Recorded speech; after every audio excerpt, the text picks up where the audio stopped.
Hello, everyone. Welcome to the News Browse News broadcast.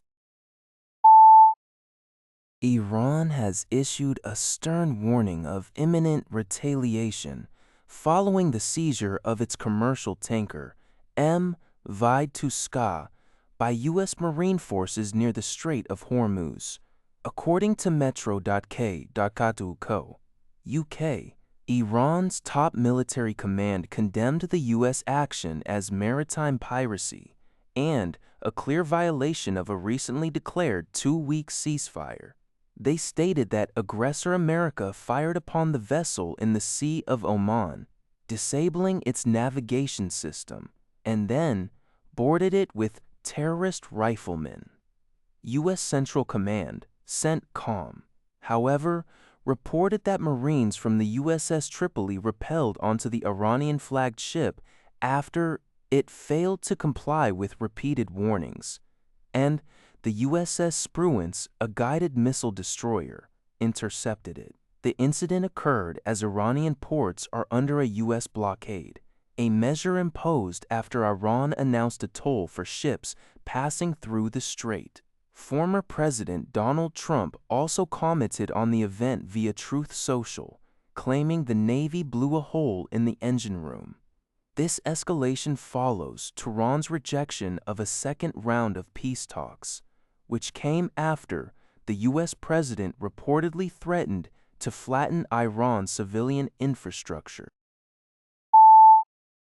Palestinian children in, Al-Khar, in the occupied West Bank, have established a freedom school in protest after settlers erected a barbed wire fence, blocking the route they have used for decades to reach their school.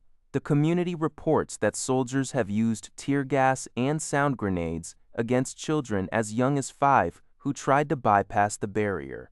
The fence was reportedly erected by settlers from the adjacent illegal settlement of Carmel.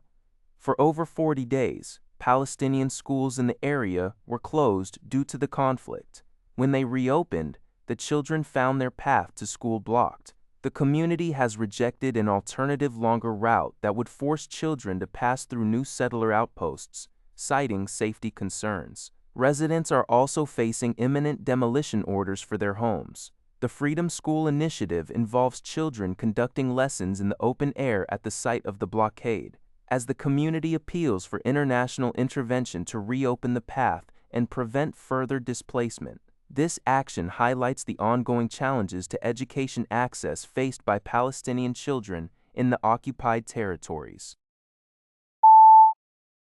NPR reports that a humanoid robot from Chinese smartphone maker Honor has impressively outpaced the human half-marathon world record during a race in Beijing. The robot completed the 21-kilometer course in just 50 minutes and 26 seconds, significantly faster than Uganda's Jacob Kiplemo's current human record of approximately 57 minutes. This achievement underscores China's substantial technological advancements, aligning with its 5-year plan to lead in science and technology, including humanoid robot development. While some robots face challenges like falling or hitting barriers, the winning robot's design, featuring long legs and an advanced liquid cooling system, proved highly effective. Spectators expressed awe, seeing this as the dawn of a new era where robots are surpassing human athletic capabilities. Approximately 40% of the participating robots navigated autonomously, while others were remotely controlled, highlighting diverse approaches to robot mobility. Chinese companies are already recognized as leading vendors in general-purpose intelligent robots globally.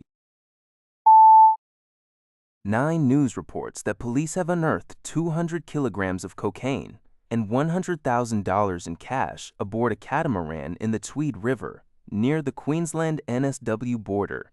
The vessel, which had sailed from the Tweed River on April 14th, allegedly turned off its transponder at sea to pick up the drugs before returning to the coast. It was intercepted on April 16th by NSWPF Marine Area Command operatives and towed to a secure location for examination. This discovery is part of an ongoing investigation into an alleged international plot by a bikie syndicate to smuggle cocaine into Australia using the catamaran and smaller vessels.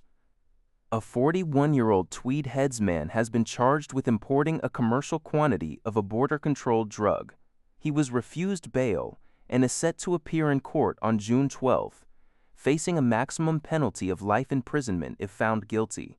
Australian Border Force Superintendent Jim Lay emphasized that law enforcement agencies are working together to combat drug importation, stating that this seizure prevents significant crime and violence in communities. Police have not ruled out further arrests as they continue their investigation. That's all for this video. Thank you for watching. See you in the next video.